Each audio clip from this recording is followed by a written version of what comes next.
Don't let those snow-capped mountains fool you there. This is Deck Pass Live presented by Xfinity. We're coming to you from Clovis, California, where it is hot here at the campus of Clovis North High School.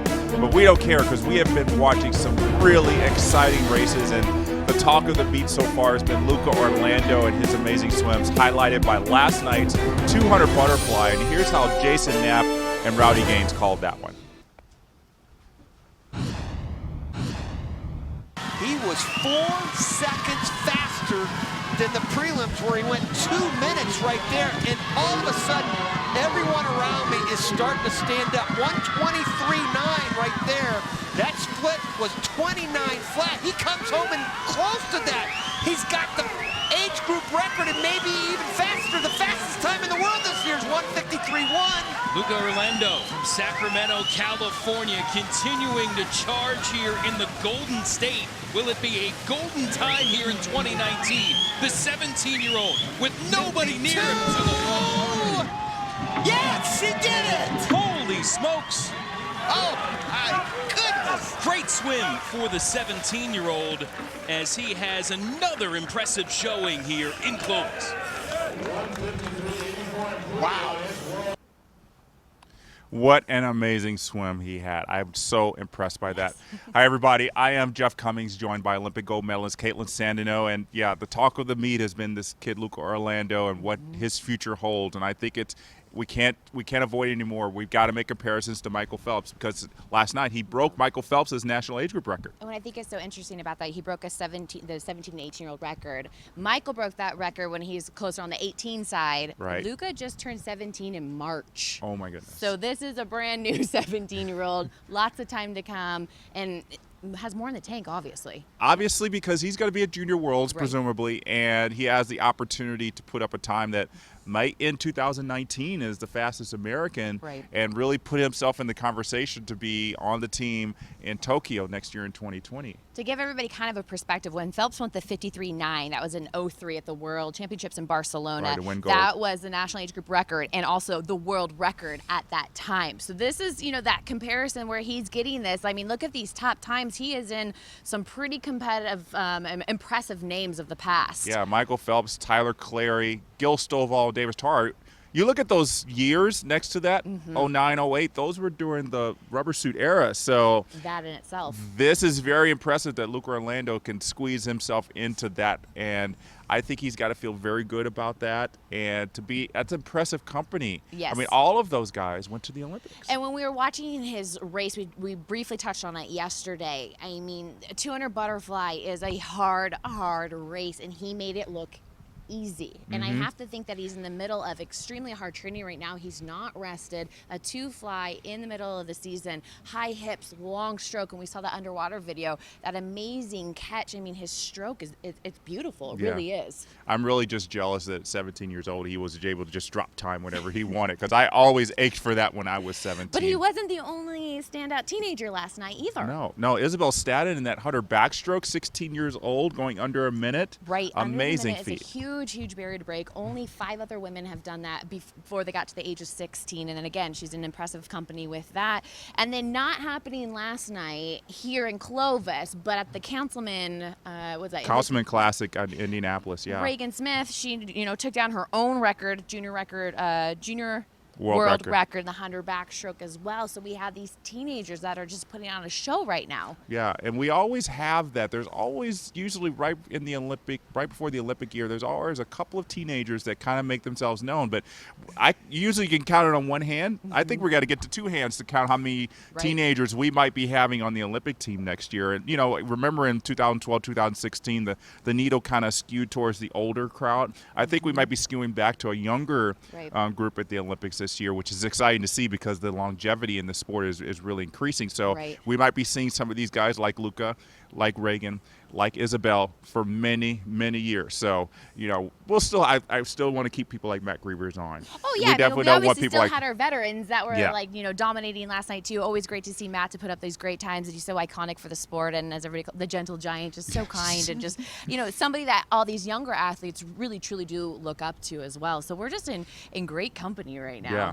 As always for Team USA. And And one person that was really looking at how Luca does is Maya DiRado. You see her there posing with her former coach Greg Meehan, posing there with that silver medal. It's probably her first of 4 medals that she won in Rio in 2016. And Maya joins us now here. Maya is one of the swim squad captains, and Luca is on your team. He's being the big bright spot for your team here. You know, I had a really easy time picking my lineup this week because he is the only swimmer on the DiRado squad that decided to come. But on the bright side, he's done fantastic. So it's been really exciting to get to cheer him on this weekend. You were very fortunate, I think, at the time to be able to draft him in. Yes. Probably didn't know that at least at the end of the meet, at the end of the series, he would be able to put up something like this. No, I didn't. But, I got to go to Fiji last summer as a national team mentor for the junior team. And so I got to know a lot of these kids and Isabel Staden as well. Amazing. So it's been really fun to watch them kind of develop this year and really take off because they showed a lot of promise last summer. And where were you in your swimming career at those 16, 17 years old? I was not at this level. Okay. Very much just kind of middle of the pack, maybe swimming in college, but nothing special. College was a question mark at swimming at that level. I mean, at the colleges that I wanted to go to. Right. So it was definitely more of an evolution, but it's exciting to see these kids like really, really aggressive at this age. Well, I think that's really instrumental for parents or young swimmers watching this now. I mean, even though you might not be there at 16 or 17 years old, I mean, there's proof that some people are late bloomers. Exactly. I made my first team when I was 17, but then how old were you when you made your team?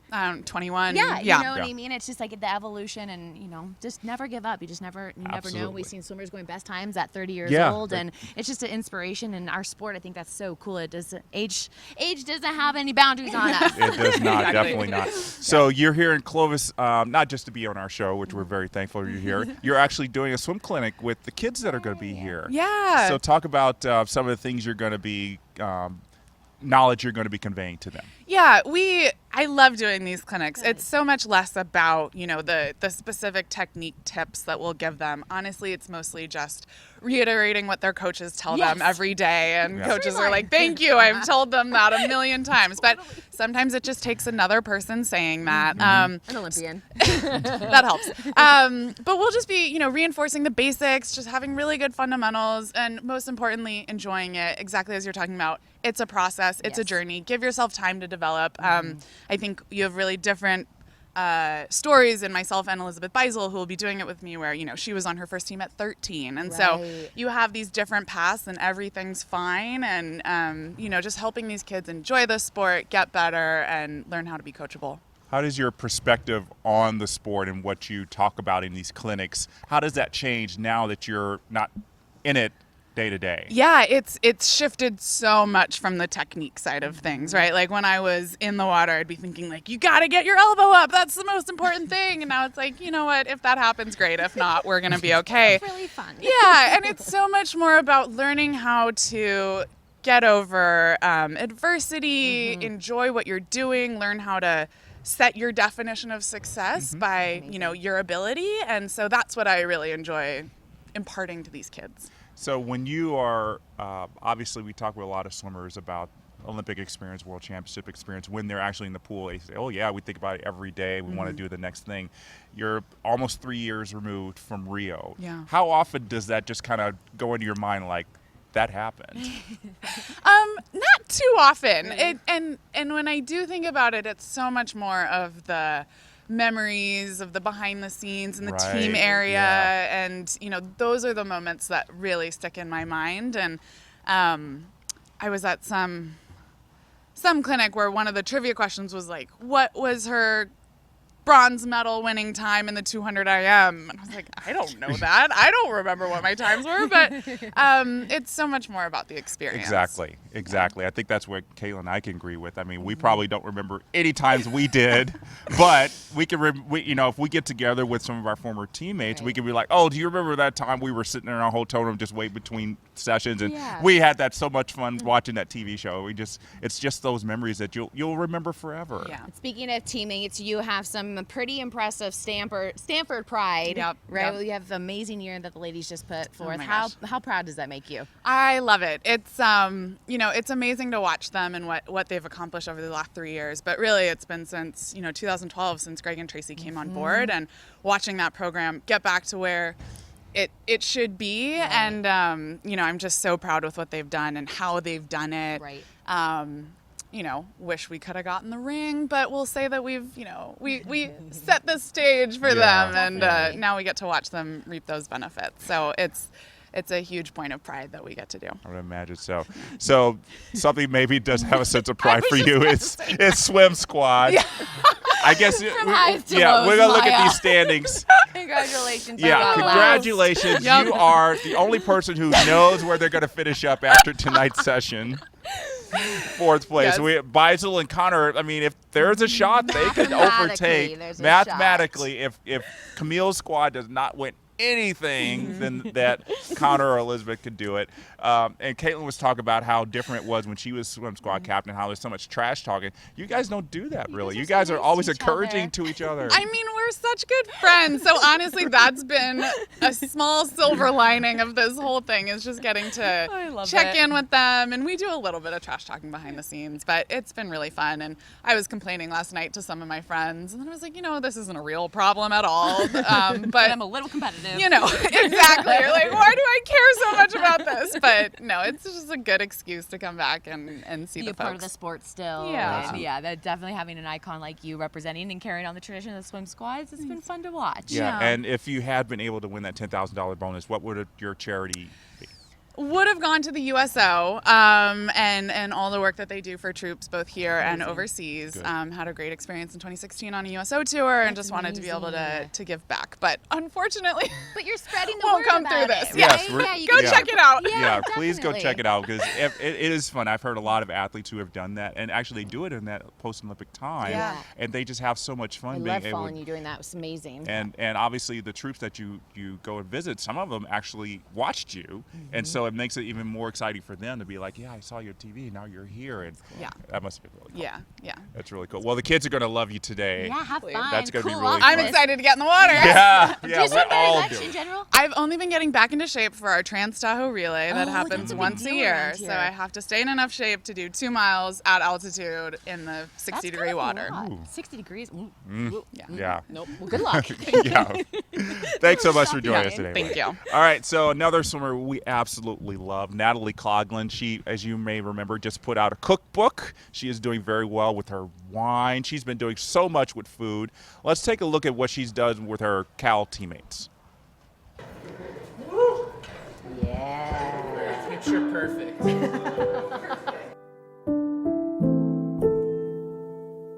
So we're here at the USOC Olympic Training Center.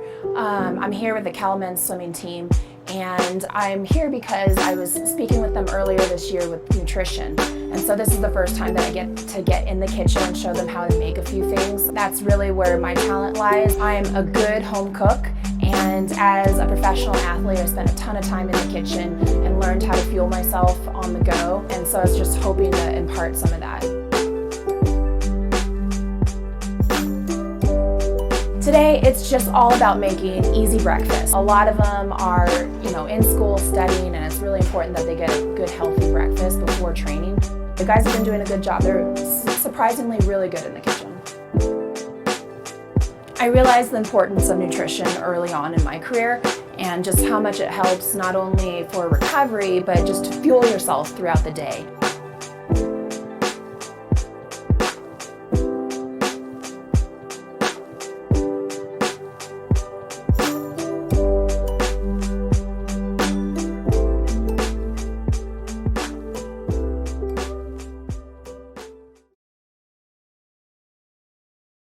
That when they have food. No, and then, Natalie, what doesn't she do? And you forgot to mention a mom as well. Yes, and a dog yes, mom. yes. But did you see the breaking news, Jeff? What's that? Natalie's coming back to our Oh, incredible yes, sport. I don't know yes. if everybody saw this, and if you've been keeping up with the new International Swimming League, we'll be starting this October. I'm proud to be one of the GMs for the DC Tri-Day, and spoke to Natalie in March.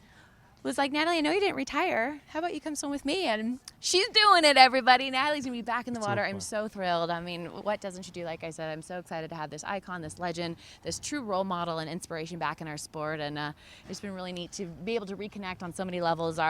It's been from competitors to relay teammates, and now being on this as the GM and the swimmer, I'm just so thrilled. Yeah, win, lose, or draw, I think everybody's just going to be happy to see her back on have her deck. back. I just cannot wait. I cannot wait to see that. Yeah, the International Swim League is going to be a lot of fun for no other reason than Natalie Coughlin's back. I love that. All right, so once again, we're going to talk about those votes that we want you to cast for the best male and female races of the TYR Pro Series. And we got our 2 nominees here, starting off with Annie Laser in that 200 breaststroke in Bloomington. And that's currently the world leading time. And then Reagan Smith in the 200 backstroke in Bloomington, where she almost broke her world junior record in that event. And those two have just been phenomenal. Annie's going to go to Pan Ams, and I think she's going to be fired up to continue her success in this year. And then Reagan's going to Worlds, and she's only doing the 200 backstroke, and she's going to be a force to be reckoned with. But those 2 swimmers, you want to definitely vote for them, as it says there. Cast your vote on USA Swimming's Facebook account. And then when it comes to the male race of the year, this one's actually a little bit closer in the voting last time I checked. We got Caleb Dressel and Cody Miller, and let's take a look at Caleb's race. We haven't shown you that one yet. It's the 100 butterfly from the Des Moines meet, where it was really his first race back since the 2018 Pan Pacs. And actually what was exciting about it was the finish. Like I mentioned, fastest time in the world so far this year was turned in this morning by Marius Kusch of Queen's University of the German in lane number 4. Caleb Dressel, the defending world champion, trying to track him down. Final 5 meters. Into the wall they go. Dressel, Kusch, it's Caleb Dressel. 51-51, winning your 100 butterfly. Absolutely amazing swim there. Come from behind victory, and it still remains one of the top 10 100 butterflies in the world in 2019. He did that back in March. So that was an amazing come from behind swim, and I think that's really helped Caleb's confidence this year. So those are our 2 nominees, Caleb's 100 fly from Des Moines, and then Cody Miller's 100 breaststroke from Bloomington, getting him back in the mix of things. So again, cast your vote on USA Swimming's Facebook page. Again, go down there. You'll see the poll. Tap on the icon that you want to do. And don't miss out. We're going to bring you the results in our final show later tonight. And joining us right now is Tate Jackson. Tate, so good to see you out here. How are you doing? I'm doing great. I'm really happy to be here. You have had an amazing past year. 9th at Nationals in the 100 freestyle, finished up your collegiate career. Now you're getting on your first senior level international trip to World University Games. Talk about the whirlwind past year for you.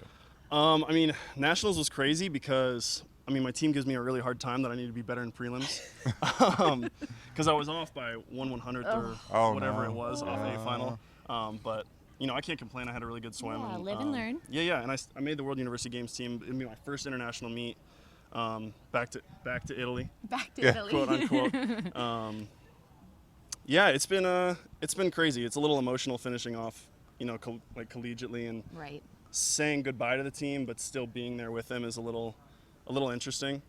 Talk about that bond you Texas men have, because you can just really see it. It's very obvious. It's there's a quote that they repeat often that it's, from the inside looking out, it's impossible to describe, and from the outside looking in, you don't understand it. Right. And I think that's a good way to put it. It's like, it really is like a brotherhood. Yeah. And so it's hard to say goodbye. Yeah, I mean, you it's get not it. like we're leaving. Yeah. Right. We're just hanging around closer, but don't get to do all the fun stuff Different that the team experience. gets to do. Yeah. Well, we're going to talk a little bit about Texas. I could talk about Texas I know forever, you hook guys 'em would. horns. Yeah. But you just said going back to Italy. What does it mean for you going back to Italy for once? I was born in Paris, France. And so as a very small child, I went to Italy with my parents and my older brother, but I do not obviously remember any of it. So I'm going back for the first time. Besides the competition, what are you most looking forward to there? I'm looking forward just for the experience of an international trip. Yeah. And also competing on the same team with people I've never been on the same team with. Yeah. Like you guys talked to Justin yesterday. I'm really good friends with Justin, and I'll be his teammate. And also, it'll be my first time wearing a USA cap. Right. I realized that in practice the other day. I was swimming. I was like, I'm gonna get a cap with the American flag on it. That's cool. That's pretty awesome. I'm pretty excited for that. And then representing in the 100 freestyle with Nathan Adrian, right? I mean, what is that like mentally? Terrifying. But amazing. After nationals, so I was in the B final and Townley was in the A final, and after my swim, he came up to me. He's like, "Yeah, Nathan was really upset you were in the A final." I was like, "Nathan Adrian." Like he knows my name. Like he know. And I told him yesterday. I was like, it's an issue when you're saying someone's first and last name. You're not on the same level yet. It's cool. It's he was my hero growing up. Watching him swim 100 free. Yeah. Right. And like to have him know who I am is like the coolest thing. Yeah. I've arrived. Yeah. Like, I'm almost there. You're almost there. You're almost there. Speaking of being almost there, let's talk about that B final of that 100 freestyle. So, like you said, you missed that A final, but just the slimmest of margins. How do you prepare for getting into this B final? Let's take a look at the race. And it's a stacked field. Look at that. Dean Ferris, Justin Ress. How do you prepare and set yourself up to have the race that you had? This race, I wasn't thinking at all. I was a little upset from the morning swim, just missing it by that much. And so my thought process was go out as fast as I can possibly go out and hope I can finish the race. And you were out fast. You're out 23-1. You were first. So obviously, you got the emotion from not making the final. Was there any thought of that you were going to go 48-2 at this point? Absolutely not. Really? No, absolutely not. No, I walked into nationals with the anticipation and the goal of a 48 mid was like an ideal swim for me. And I hit about 25 yards left in that race and was just like, I was just mad that I didn't make A final and just put my head down. I pulled Caleb has always talked about how he takes one breath in the last 25. Oh, so I okay. did that in that race. I took one breath last there you 25. Go. It worked for you. Yeah, it was Learning from your competitors and teammates. And not easy. Yeah. It built my respect for him a little bit. Yeah. Like, that's not how it's supposed to be done. Yeah. So what's very interesting, I would notice this, is at the 2014 Nationals in the C final of the 100 free, where people like Blake Peroni, Caleb Dressel, and then they went on to make the Olympic team in 2016. So there's a precedent of not having to be right at the top there right before the Olympic Games. And, even 2015 Nationals, we had people like Lily King who all of a sudden started to show her cards, and look where she is now. So I think there's some precedent for you to, kind of just jump up. Putting the pressure on. But how did it feel after that, and you watch the A final and see that your time was second overall? I was very excited, and can I say more upset? I was more upset, Yeah, of course. I was like, wow, that 1/100th really, made a huge difference. And my team constantly gives me crap that I'm top banana, top of B final. Because that's not the first time I've done that. Okay. I think I was 9th at NCAA's one year. Okay. I've missed A final a ton of times, and so this season in particular, I've not taken any prelim swim lightly, like just all out every morning, because I'm not gonna miss it again. There you go. But yeah, I'm really excited, and we have a great training group for the 100 free. Like you said, that was a stacked field. We got Danny Kruger was in there and Dean Ferris, and they're training with me at Texas right now. And I got Townley and Maxime Rooney now, and I'm very our training group is really good for the 200 and 100 freestyle. Oh my goodness, I can't imagine. Your training group, but you're also, in my opinion, you get to see a legend every day with Eddie Reese. I love Eddie. I know everybody loves Eddie. I would love to hear some of your favorite or all-time Eddie stories. I know you could probably go on all day, but what stands out the most with your 4 years at Texas with him? What stands out the most is how you go through your 4 years, and every year you think you know him a little bit better, and you think you can predict what he's going to say, and you're always wrong. Every time. Every time. Always wrong. Keeps you on your toes. Yeah, you'll be walking up to him, and you'll tell him a joke that you think's funny, and he'll have a response immediately. Always. Always. Yeah.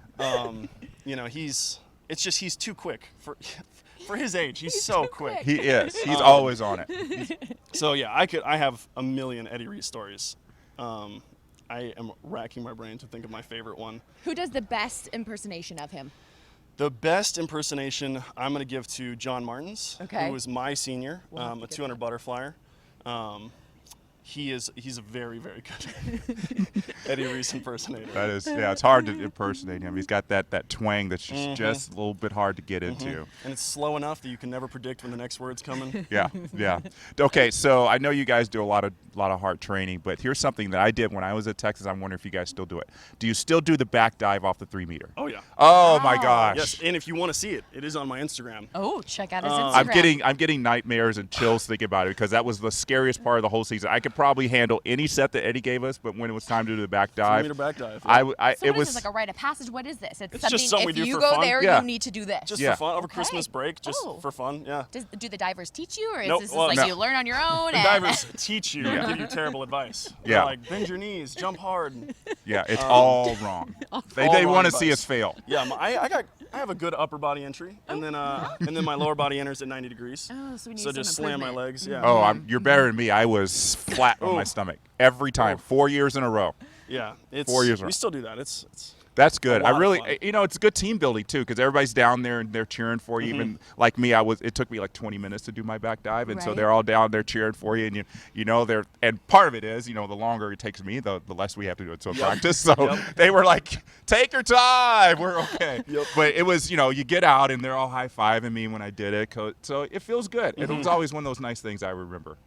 Well, what I loved, what I learned about you earlier, is you have a very interesting collection. I think do. the world needs to know about I this do. because it's very unique. We were talking about writing in cursive, and I mentioned that I have a collection of fountain pens. Like, who does that? I love that. Which is just a weird collection that I picked up. I saw the a picture Parisian of one. in you. Saw a picture of one randomly online. I was like, I want one of those, and now I have like 12 or 13 of them. And what sparks an interest? What is it about a pen that you're like, I need that one? I think it's one of those feelings where it's like, I write a lot, so I might as well write with the best thing I can write There you with. That's go. kind of where I'm at with it. What are you writing? I'm a government major, so I just take a lot of notes Amazing. in school. In cursive. In cursive, yep. And so, yeah. So besides that, you're also an avid video game. I What is it am. called? Gamer? Sorry, Game- I need yeah. to get with the kid. Are you a gamer? I guess I'm a What gamer. qualifies to be a gamer? You play games. Well, there you go. Yeah. A gamer. It doesn't matter what game.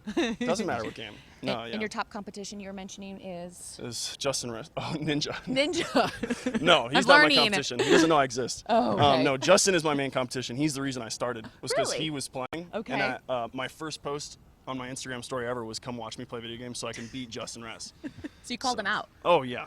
Yeah. Perfect. Good friendly Yeah. Competition competition. in the pool, out of the pool, everything just keeps circling Yeah. around that. Yep. You guys are probably going to be battling it out when you go to Italy too. All that downtime, you two. Oh my gosh, this is going to be just because since you two don't really swim the same events there, you guys are going to be getting your competitive juices Yeah, flowing. gotta do But I'll something. be disappointed if you guys are spending time playing video games when you're in Italy. Well, and we'll find something. We'll play. We'll play go- darts. We'll play Do bowling. We'll do something. bowling. I don't know. It's something. Go out and see the city. Yeah. once in a while. We'll That'll find be- a way to compete. All right, so everybody's been looking at Tate this whole interview, and we're wondering about this tattoo here on your Oh. arm. If you could share that Yeah, with us. I can pull it up. Do you wanna if flex on it? I'm not going to flex it, but I will pull it up. Oh, and then the skyline, right? I have the Austin skyline on the Oh, inner that's arm. neat. But the flowers are the recent one.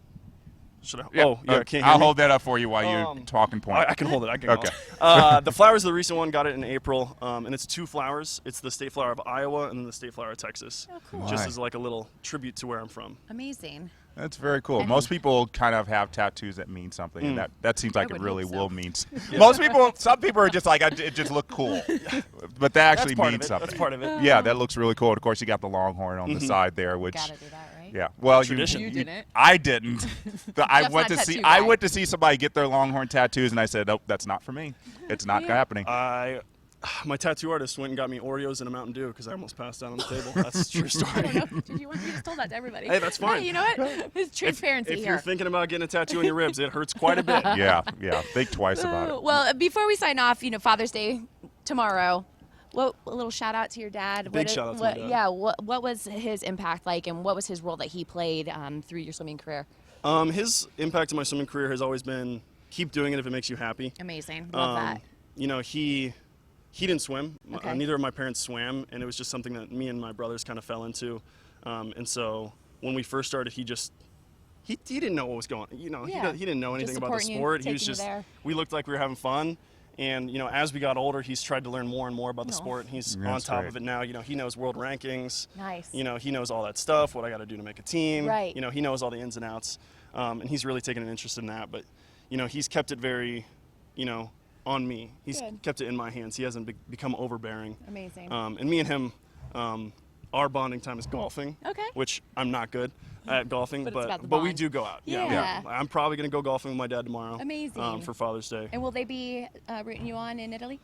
They will. They're coming. They're coming. Great. That's great, fantastic. Great, great. I think they're Amazing. coming as an excuse to go on vacation. Perfect. I don't know if Take they're it. gonna watch me swim. No. They'll be there, but yeah, they're very excited for that. Amazing. That'll be Well, fun. Shout out to Tate's dad. Eric and all Jackson. you dads out there. Couldn't do it without you. Yeah. Tate, thank you so much for joining us. Have Thanks fun for tonight having in your me. 100 free final. We're Yes. going to be looking forward to seeing you in Wugs, and we hope that maybe, last year you had second fastest 100 freestyle among Americans. Maybe you could be the fastest. I'm looking. I'll do my best for you. That's all we can ask. Shout That's all out. we can ask. All right. Thanks so much for Thanks for joining having us. me. All right, so you're going to want to watch Tate Jackson tonight in that A final, the 100 freestyle. The men's 100 free A final is going to be the last event here in Clovis, so it's a nice way to close it out. We're going to start out with the men's and women's 1500 freestyle.